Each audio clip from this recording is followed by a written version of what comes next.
Vila García recupera as súas festas de San Roque e o fai con previsión dunha gran afluencia de visitantes. Concello, Subdelegación do Goberno e Forzas de Seguridade mantiveron este venres a Xunta Local de Seguridade para establecer as medidas a tomar para evitar calquera incidencia. Durante as festas, especialmente o Día do Auga e dos Fogos, os corpos da Garda Civil e da Policía Local e Nacional verán aumentados os seus efectivos. Que tanto por parte do Corpo Nacional de Policía como por parte da Garda Civil todos os recursos necesarios van a estar a disposición de Vila García para que as festas grandes de Vila García desenvólvanse nas mellores condicións posibles. Por lo tanto, ningún esforzo, ningún recurso vais escatimar.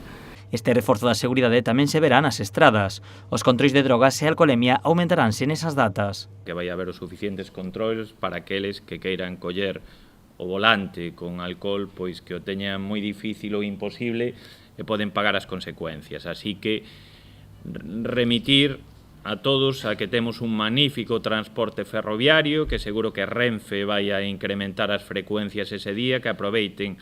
Ante a previsión dunha gran afluencia de visitantes e a falta de reforzo do centro sanitario, o Concello tamén creará un hospital de campaña. Así que pola nosa parte, pois vamos a facer un esforzo nese punto de atención para as posibles incidencias que non sexa necesaria, esperemos que non, acudir ao Hospital do Salnés, pois se vai a poñer ese hospital de campaña, se podemos chamalo así, na peixería, co propio médico para as incidencias que son típicas nunha festa como esa, como alguén que se pasa pois no consumo de alcohol ou os cortes, que soen ser as incidencias máis frecuentes na festa da auga.